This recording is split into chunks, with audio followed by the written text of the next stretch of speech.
Good morning, I hope everyone's well today. Thank you for watching. There's a Reform UK policy that I don't think many people are aware of, and I wanted to go over it in this video and make a bit of a political noise about it, as it were. They have this novel policy that British people should come first in our United Kingdom. British-born nationals should get priority on the limited resources that we have, whether that is welfare, housing, or any other benefits like the NHS that we enjoy as part of a liberal Western democracy. So Abdul from Kabul, who's just come over on the boat from France, shouldn't really get anything, in my opinion, and I think this is the view of Reform UK as well. I support this policy and I support this message, which is why I'm making this video. Now, let me know if you agree. I'm going to present some information to you now that you may or may not be aware of. The standard asylum seeker, once they actually put a claim in to claim for asylum in the UK, they get quite a lot of benefits, and I want to tell you what we're paying for, and then we'll move on from there. Healthcare. They get free NHS healthcare, such as a doctor, hospital treatments, paid for by me. They also get free prescriptions for medicine, free dental, eyesight tests, and helpful paying for glasses. So essentially they're treated like our own destitute people that need that financial support. But these people that are coming over from unsavoury places, like France, sorry, little joke there, they get exactly the same. And it's not just the illegals. Okay, illegals is one thing, but it's also legal migration. And thanks to the Boris wave, that's over 1 million a year, although it is coming down. That is the gross figure, not the net figure. Okay, that's important. They also get, let's just have a look at now, they also get housing. They will be given somewhere to live. I know, because my friend's got a house of multiple occupancy next to her, and there's been complaints in the local area about these people, these unsavoury characters, that we do not know who they are, stalking children and hanging around outside schools. I can personally attest to this because I have seen it with my own eyes. They also get cash support, £49 and 18p for each person in the household. This is to help them, and again, that's just because we're so nice, you know what I mean, we just give them this, you know, just for shits and giggles by the look of it. If they got accommodation that provides food, then they get less. They only get £9.95 per person. But they also get, let's just have a look now, £49.18 per person on a payment card for food, clothing and toiletries. £9.95 per person if the accommodation provides your meals. And they also get a payment card, so they get all of that on the taxpayer. No doubt they probably get a free phone as well, because they threw the other one that they had previously in the channel, so they get a new phone as well. What else did they get? Oh, pregnant people, pregnant women shall we say, they get a one-off maternity payment if the baby is due 11 weeks or less, or if the baby is under 6 months old, so they get more. And what else did they get? Let's just see what else they get now.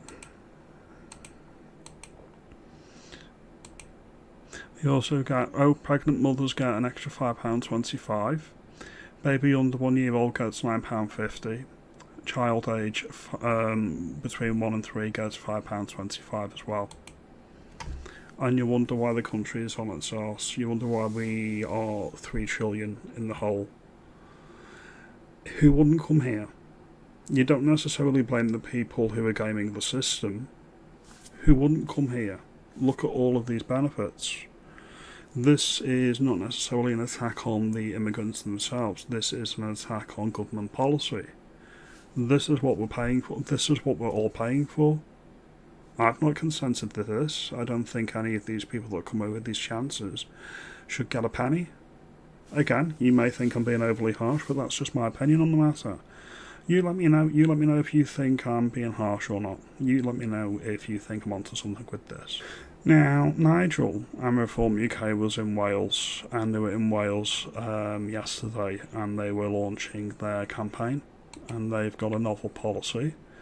Nigel Farage promises locals will be first in line for social housing if Reform win in Wales. Good policy. Well done, Nigel. Well done, Reform UK. Of course, that should be the case all over the United Kingdom. Native-born British people should get priority. A policy of national preference for people born and bred here, that should be a no-brainer. If you've got 10 houses, and you've got 10 British-born people that need a house, they get the houses. Abdul from Kabul doesn't get one, because there isn't enough. It's as simple as that. That's just my opinion. As always, your mileage may vary. Now, we've seen this clip on GB News early on today that I want to delve into a little bit now. And it's a good chap, a good gentleman called Stephen Wolfe. He was in UKIP and he used to know Farage quite well. He had a bit of a head-to-head with a typical lefty called Pablo. Now listen to the language that Stephen uses and listen to the language that Pablo uses. Alright? It's very telling and we're going to look into it now. So I'm going to play the clip. Should Brits get social housing before migrants? Yes, absolutely. 100%. I was one of those who had to wait 5 or 6 years for social housing in the 70s. I lived in a room with my brother sharing a single bed whilst my mother, who was aged 22 at the time, had to share the other bed on the other side of the room. We had to wait 6 years for that in a time when there was more social housing around and less people coming across on boats or receiving indefinite leave to remain. But we still had to wait, and there are 250,000 people in this country today who are born in this country who have to suffer and wait for the same sort of circumstances that we had. Now, I was lucky. I won a scholarship for a private school. I got education. I became a lawyer. I got out and now have a nice life. And that too can happen to many people in our country, but they're being squeezed out, as we know, where we've got some areas in Ealing, for example, that 75% of all social housing are for those who are non-UK born citizens. Now, Stephen talks a lot of sense, and as I said, I've got a lot of time for Stephen because he's on my wavelength and I respect him a great deal. He uses the phrase British born. Now, if you look at the opposition that he's up against, this chap called Pablo, he doesn't, and that's the distinction, and that's what we're going to go into in a bit more detail. How many people all over the UK live with their parents or are on the waiting list for housing and they're just not high enough priority? How many single women or single men who are doing the right thing, they're going out to work, they're earning a crust, they're not a burden on the state, they are forced to go private and pay extortionate rents to landlords that will just as soon kick them out to take a government contract to get a migrant family into that private accommodation because all the social housing's been taken already. So no, I don't think these boat people should get anything, and I don't think any housing stock, when there's a severe shortage, should go to anybody who wasn't born here. And when you have a right, an indefinite right to remain, that enables you to fall within the Housing Act 1996 principle need, you now become ahead of many citizens in this country. It's unfair, it's unjust, and that is against the British principles of justice in this country. OK, Pablo, I'll bring you in. It's unfair, unjust and against British values. Go. If it was happening, I would agree, but there's no queue jumping to ban. 9 out of 10 social homes go to UK nationals. In fact, nonsense. As you know, See what he done there. He didn't say British born, he said British citizens. You could be one of these boat people, you could be one of these new British people that's come over, they've never paid into the system, you've seen all the wonderful benefits that we get them to come over here, so why wouldn't they come? And they're going to get a house as well. Once they get indefinite leave to remain, once they've waited out and played down the asylum seeker clock, and the Home Office has just approved and stamped through their asylum claim because it's easier and quicker to approve them than it is to try and reject them, they're classed as a British citizen. They will get priority over people that already have accommodation. So say you've got a 25-year-old and he's living at home with mum and dad. Because he's living with mum and dad, he's deemed at a lower priority than Abdul, who's just come over from France, who's just got his green card, his British citizenship. He's never paid into the system. He's been working illegally and getting benefit money as well. So he's been working illegally in a local car wash. And got all his food, all his lodgings paid for. And now he gets his own house, ahead of the native born and bred people that are pushed down the queue because they're deemed as a lower need and a lower priority. This is what the left will do. They will appear reasonable, but they will massage the information and they'll try to pull the wool over your eyes, which is what Pablo's trying to do here.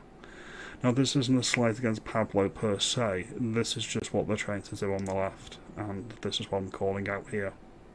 I'm looking at the figures right now, Can't Pablo. apply. They cannot apply. Oh, no, sorry. Let's just have that on. Sorry, one sec. So it's a major point. I want to let Pablo speak. But if you say that those figures that Pablo said are completely wrong, Stephen, do you want to quote them and then we get Pablo to come back to that? Yeah, you're looking at the Labour Party's own government figures that talk around 75% of certain areas of Ealing are non-social housing.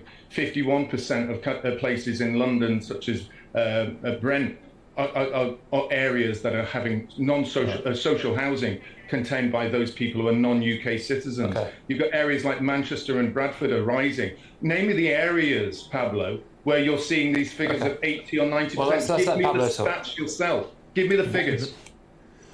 So, he is right again, Stephen's right. It's usually the large urban centres. London, Liverpool, Manchester, Birmingham, Glasgow up north. They've all got the same issue. You get these people and they're either overstayers on visas and they've been given indefinite leave to remain and they become British citizens. And if they've just left university and they haven't got digs, they've not got anywhere to live, they will be put above native British people in priority because they're deemed as being high in need. That is a national statistic, excuse Where? me. Where? From the Which Office figure? of National Statistics, that across the country, 9 out of 10 social homes go to UK nationals. As you know, asylum seekers and migrants cannot apply. There is a very legitimate concern about social housing in the UK. Last year, England only added about 25,000 social homes, but the same number was sold or demolished. So there is a completely legitimate issue with social housing, but the answer isn't to blame migrants. They're not the problem. They make up less than 10% of the problem. The problem is we're not building enough social homes. There you go again. He's been deliberately vague and he's been deliberately obtuse. He's playing dumb. He knows full well that when we refer to migrants and when we refer to non-British, we're referring to people that weren't born here. He's saying that the 10% are asylum seekers, or sorry, non-British citizens. That's the distinction, that's the difference that we're making here.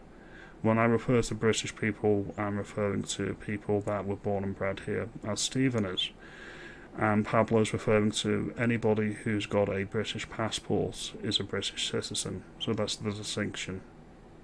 We're not cracking down on dodgy landlords. We're not cracking down on people who exploit the housing system. Instead, this whole issue is being fabricated by Nigel Farage to whip up frustration and anti-immigration sentiments ahead of an election because that's the only platform he can run on and win on. No, it's not Nigel Farage whipping up the sentiment. The sentiment is there already. I've felt this sentiment my entire life, and many people that watch my channel and many people throughout the country feel the same way. There should be a policy of preference for Indigenous British people above and beyond the rest of the world, and that includes people that have recently got a green card or people that have recently been given indefinite leave to remain or have recently got a British passport. That's just my opinion. Being baseless, fictional, and divisive. Okay, There is no queue jumping ban. Otherwise, I would agree with you. Well, I think you might have to start agreeing, I'm afraid, Pablo, and I'll put this to Stephen. I'm looking at some facts here that have been checked by the ONS and by Reuters, which say that 47.6% of London's social housing was occupied by people describing themselves as born outside of the UK. So I would suggest that maybe that indicates that there is a bit of queue jumping going on. So there we go. Patrick, being a good journalist and actually getting to the nub of the matter, has clarified the position that me and Stephen are both making here, which is the distinction is British-born people and non-British-born people. That's the distinction we're making. And also, Pablo will agree that when you get indefinite leave to remain, you become a British national, which is very different to someone who is a UK-born citizen.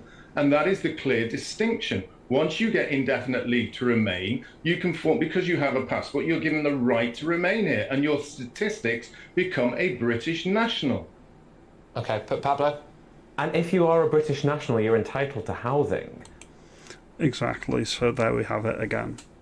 At the moment, we have below replacement rates population, and that is for the native British.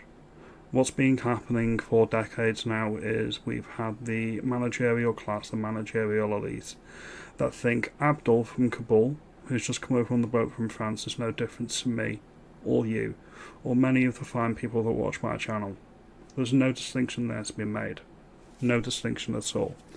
If you think there is a distinction to be made, you're branded a racist or a bigot or a xenophobe. There's a very big difference. I wouldn't dream of going to another country, any country, that I'm not from, and saying, right, I'm rocked up here, house please, benefits please, free doctor, free school for the kids. That's just barefaced cheek. That's not fair. That's not justified. And I say that as a hard-working individual. I just don't think that that's fair.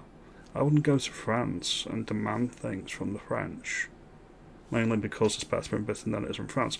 But you get the point that I'm trying to make, and that's the point. It's completely unfair, and it's one of the many reasons we have trillions and trillions of debt.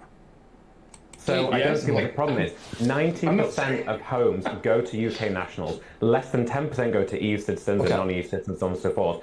But if you are a British citizen, then you're entitled. And that's an interesting point. Now, Pablo, in your view, does simply having a British passport make you as British as somebody who was born here or somebody whose parents were born here? Is that all it takes in your mind to realistically be British? Just have the document? I mean, the definition of British varies from person to person. I think if you come to this country and you contribute financially, you integrate in our society, you hold a passport, you live here, you pay taxes, then yes, you're a British citizen, and we should be welcoming those people. Okay.